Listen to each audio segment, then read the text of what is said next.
Hey guys, Joe the Tech Guy back here with another episode this week, another bonus episode. This will be my third one this week, second one today actually. For those of you new to the channel, thank you so much for stopping by. Make sure you hit like and subscribe so you get notified every time that I put out new content. For those of you returning, thank you so much for stopping by. Now, we are only... today is June 6th, so we're 4 days away from WWDC, which is Apple's worldwide developer conference. As I mentioned in a previous video about what I was expecting there, looking forward to seeing that event. Since then, I have got some questions because it's no secret I am very much an Apple person. I'm a fan of technology. I use a lot of Apple products, and I've been asked, you can even see still some of the boxes in the background. I like to keep the boxes of some of my stuff, and I get asked, what's your favorite Apple product? And it's an interesting question because I do have quite a few, and people would expect probably that something like the iPad or the iPhone, given that I use them a lot, would be my... Actually, as I'm recording, I'm getting the email about WWDC happening. Interesting. That the iPad or the iPhone would be kind of like my favorite Apple product. And while I do love the iPhone and the iPad, it is not my favorite.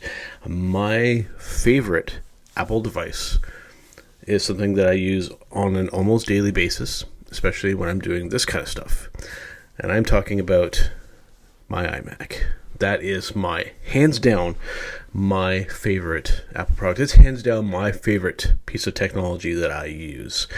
Coming from, I am 44 years old. I grew up in the starting age of the personal computer, and that's very much still a form factor that I prefer and feel like I get the most kind of accomplished on. And now, as somebody who creates content on the internet with YouTube and doing podcasts and editing video for myself and for others, it's such an incredible thing, and it's come such a long way from the computers that I grew up using in school and at home and whatnot to something like this, and then this kind of form factor that we have now, where, I mean, if you were to rewind to the late 80s, early 90s, even a display wouldn't fit into the size of the thing that I have here. And it is an entire computer. I did a video on this a while back talking about this device. And yes, as you can see on the screen here, there is an entire computer in this super thin and amazing device that just allows you to do so much on it, especially compared to the iPhone and the iPad. It's much more of an open platform as well, so you have a lot more freedom to kind of do some stuff, even if you so wish. As a really cool thing for those of you that are still very much tied to Windows, you can even run Windows on this computer, and you can actually arguably run Windows 11 better than actual Windows computers run Windows, which is quite something. With programs like Parallels and whatnot, you can actually run them simultaneously as you're using macOS and still have power to spare. It is quite something, and for somebody who edits content, this computer is just, it makes it such a breeze and such a joy. So yeah, for those of you that have been wondering, the iMac is my favorite Apple device, and it gets, if not used on a daily basis, which it pretty much does, I'll rarely go more than 2 days without using this thing, whether it's making content or doing research, or even just sitting back and hooking up to the HomePod and watching some MLS or a movie or some TV shows.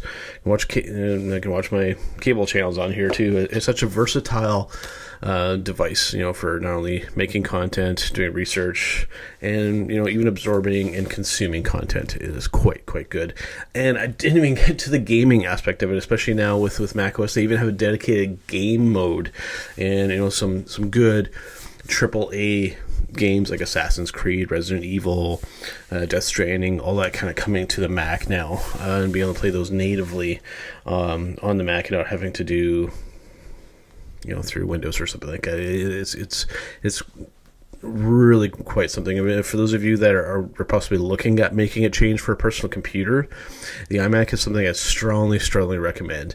It's the type of thing where this may sound fanboyish, but I gotta say anyways, you will fall in love with this machine, and not only just by the way it looks, but just how it works and what you're able to accomplish with it. It is hands down my favorite Apple device and my favorite piece of technology, full stop.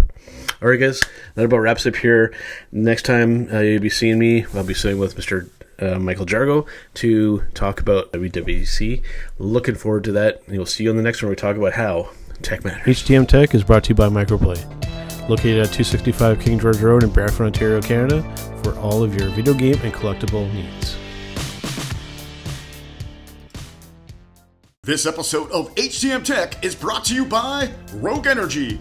Rogue Energy offers a wide range of products, including energy drinks and dietary supplements, containing 0 sugar, 0 to 5 calories, B vitamins, gluten-free, soy-free, and 100% vegan.